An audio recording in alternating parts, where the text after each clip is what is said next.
There's something so intrusively intimate about showing someone your island in Animal Crossing New Horizons. It's a snapshot of who you were, like inviting someone into your childhood bedroom. Nintendo released a big new update for New Horizons this month, a game I haven't played since the fall of 2020 or so, a game I love, but when I think about Animal Crossing, I'm filled with this sense of dread. It sounds silly for a game about cartoon animals that love friendship, I know, but when a friend of mine asked to come see my island with the new update, I really didn't want to turn it on. The dread grew and grew, but I didn't want to make a big deal out of it, so I downloaded the game on my Switch 2, and I don't think I ever recovered from COVID. Not really. I'm not talking about having COVID, although my sense of smell never really came back. I mean, 15 million people died. 15 million. And we're all supposed to just keep living our lives like that didn't happen.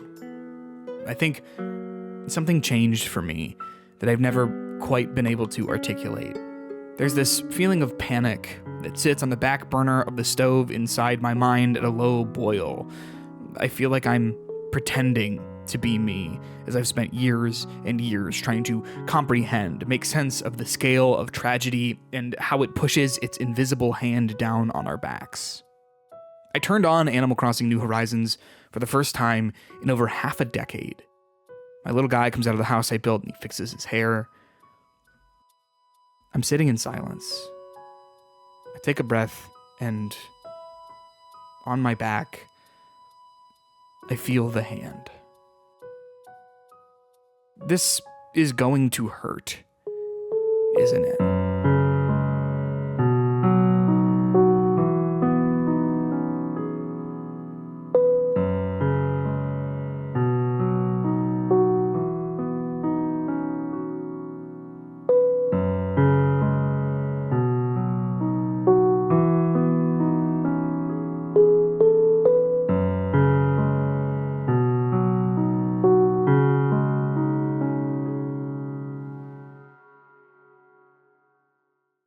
I've always found there to be something bittersweet about revisiting old save files. Whenever I get a new console, I desperately try to transfer everything over, and if something gets lost, it bums me out. I have a hard time articulating why to people who don't play games, but if you're watching this, I think you probably understand me.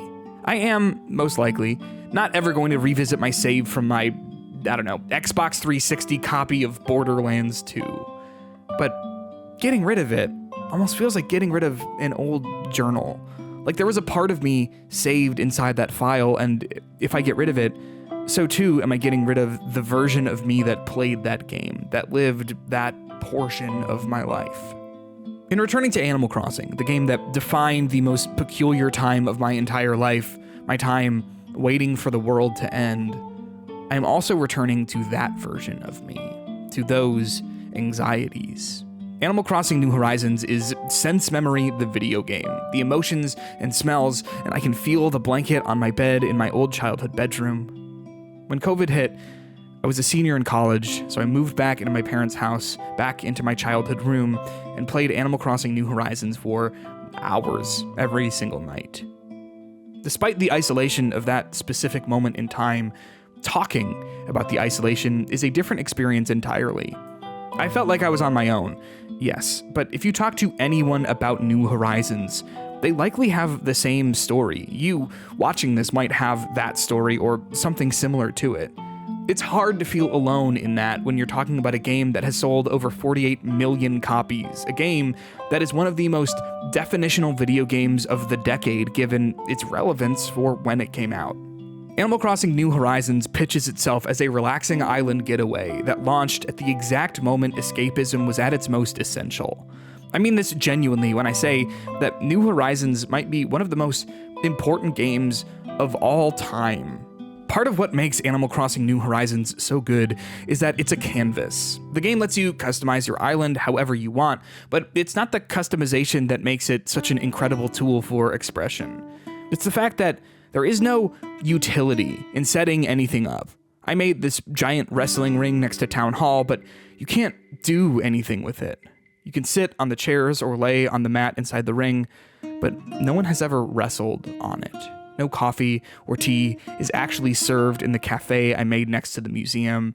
You cannot actually sell things at the farmer's market on the top of the hill. New Horizons is a display case. Returning to the game now is a look into how I was expressing myself then, what I was trying to say about my life. Making a shrine to Godzilla or a little gym for my villagers had no value in the game. There is nothing to be gained from setting up this little painter's station or having a fountain to rinse the sand off your feet from the beach. In video games, meaning is created from action, and the actions you take in Animal Crossing exist almost exclusively to get nothing other than a sense of personal satisfaction and fulfillment. Everything I did in Animal Crossing New Horizons was done as a way for me to say something. It is a personally curated art exhibit for March, April, May, June, July, and August 2020, and so revisiting it, I uncover what was on my mind. Mainly, my island was a place I designed for my girlfriend and I to hang out. Back in 2020, I had just started dating someone I met in college, but when the pandemic hit, we both got sent back home. We weren't separated by a lot of distance, but with COVID, we couldn't see each other. So every night, she flew to my island and I flew to hers, and we made these little dioramas to delight each other. It was a relationship kept alive by phone calls and emotes and races across town to go swimming and the swapping of fruit. My Animal Crossing island is as much a canvas I used to express myself as it is a time capsule of my love for a woman who kept me on Earth when it felt like gravity itself was slipping away.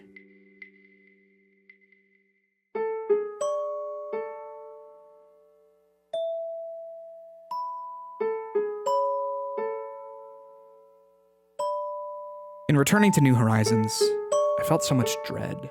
The weight of the 6 years that have passed since an unfathomable amount of death has weighed on my mind every single day landed back on my shoulders as I started greeting my villagers again. Hello, how are you? It's been so long. I feel quiet. There is no reverence for the people who died from COVID. There was no collective time for mourning where we all could have shared our sadness and experienced any bit of closure or catharsis for tragedy. There were no memorials. We all just went back to work and pretended like it never happened, like there wasn't a period of about 2 straight weeks where I was convinced that everyone I loved and ever knew was going to die a senseless, painful death. Even now, no one wants to talk about it. A generation of people, no, a lifetime of people traumatized into silence. So I just don't think about it. Until last week. And now, I'm thinking about it. Animal Crossing New Horizons is a dull pain. The memories I've trapped here don't sting my skin, but they feel like a sunburn. I've had a hard time engaging with the joy that it's trying to emanate. New Horizons is not a game that's full of stuff to do. It moves very slowly. New pieces of it are doled out over the course of real-life days, weeks, sometimes months. It is escapism in its finest, but hardly serves as a distraction. I've always felt like the Animal Crossing series is made up of pensive games about taking time to reflect and appreciate the joys of life.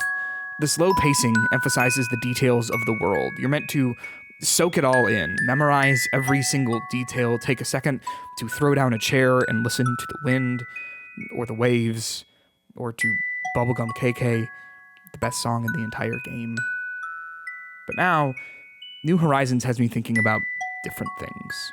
It's bittersweet. I still love stopping and listening to the crickets at night, but that experience is entangled with the harsh reality of the world. I am bitter that we as humanity were not able to band together for our own common good, the good of our neighbors, and deal with a virus. I am bitter that there is no reverence for the millions of people that died as a result of government incompetence and a culture of selfishness.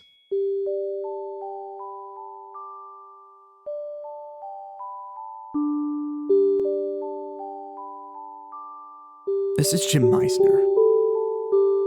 He worked at the high school I went to. He announced the football games. We talked maybe a handful of occasions when I was in school and maybe a handful more when I worked at the school after I graduated, but he knew my name. He started working at the school the year after it opened in 1964, and he died needlessly of COVID in November 2020, and I'm just worried that no one remembers him. I'm just worried we didn't take the time to mourn his death. I don't know how many people will watch this video, but now you know about Jim Mizener. And even though he was not a part of my time capsule from 2020, he will be a part of my capsule, my save file now. So when, in another 6 years, I remember this game exists and a friend invites me to check it out again, I will dread the memories of COVID, but they will be distilled by seeing a friend. Or maybe just a guy who knew my name.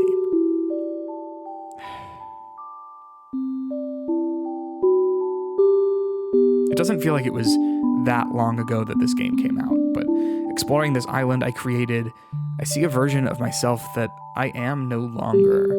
Like, what is this kitchen I made? It's really ugly. I have like 6 different patterns going on all at the same time. Who made this? Who could have made this other than a 22-year-old version of me? My design choices weren't all bad. I made this spa in the basement, which I think is actually good looking.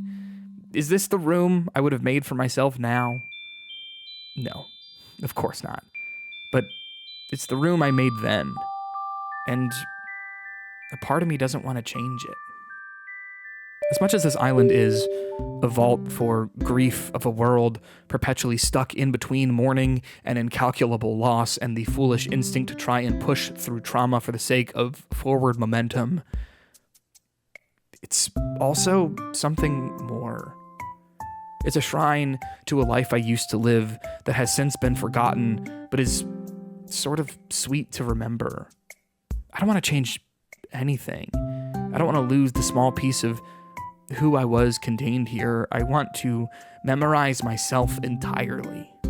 I am reacquainting myself with this island, saying hello to my old friends, working through that anxiety as it builds, and then I knew this would be here. This is a portrait I made of my girlfriend in 2020. We used to hang out back here in this little closed-off beach where we felt like we could get away from everyone and just look at the waves and talk. So one day I spent the time making this mural in the space just above a space just for us, and when I showed it to her, it felt like a real moment.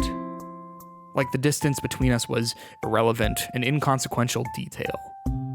The context of the end of the world didn't matter anymore because we had this small little place. We had something good, and what else in that moment matters? Truly. This mural existed in the back of my mind for all these years. While I had forgotten about my ugly kitchen and the wrestling ring near Town Hall and the cafe by the museum, I remembered that I did this. I was wrapped up in the feelings unearthed by revisiting Animal Crossing New Horizons, overwhelmed by the sense memories illustrating the end of the world that I forgot that there was an anchor keeping me in place tucked away in the hills of this island. That maybe the gravity that holds me in orbit doesn't come from the core of the Earth, but instead is centralized here. This was my girlfriend in 2020, and 3 weeks ago, I married her on New Year's Eve. Were it not for this video game, this canvas of expression, this place to exist in distance and swap fruit, I do not know if we would still even be speaking each other's names. Who would I be without the version of me captured in this capsule? Who would I be if I had thrown this away? I don't know. Maybe a lot of stuff has been trapped on this island that I struggle to process. Maybe I haven't quite figured out how to properly mourn the loss and tragedy from COVID, but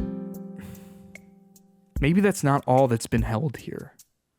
As tragic as the past was and continues to be, perhaps this island also contained potential for the future. Maybe once we have properly mourned the loss, we can use that to learn something and make the world better. Make a place where this sort of thing doesn't have to happen again. Maybe we are with the people we love the most in the world, and we don't quite know it yet. Maybe it did hurt to come back. But maybe there was something else here that I'm glad I saw.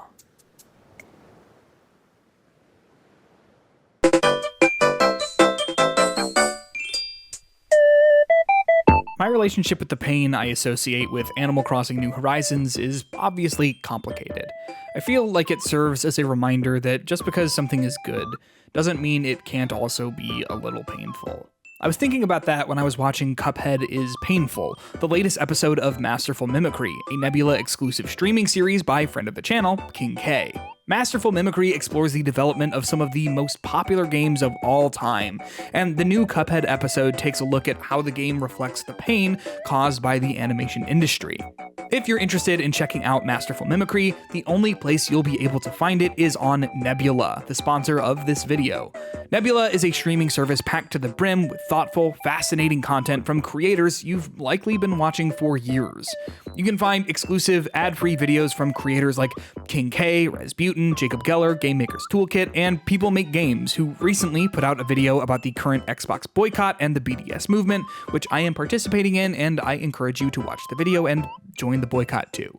If you subscribe to Nebula, you'll also get exclusive monthly videos by me, like last month's video about my favorite moment in video games from last year, and who knows, maybe my exclusive video about Metroid Prime 4 will be up by the time you subscribe. You can sign up for Nebula right now and save 50% off a monthly or yearly subscription using my link in the description of this video. Think about it. Nebula has basically an unending supply of ad-free content, and you can access it all for just $2.50 for a month, or $30 for the whole year, or if you want to lock in a lifetime subscription, you can get 40% off one for just $300, down from the $500 base price using my link. One of my favorite shows from 2025 was Abolish Everything, a Nebula original show where comedians get together to decide stuff to abolish, and the second season starts airing at the end of the month. So if you don't want to miss out on what I'm expecting to be one of the funniest things on the internet, make sure you pick out a plan that works for you, and then check out all the exclusive content from Lindsay Ellis and Big Joel and everyone else while you're here. Again, use my link in the description of this video for 50% off a Nebula subscription to support me while also getting the best deal in streaming, hands down. Thank you for watching. Like and subscribe. I've got your back.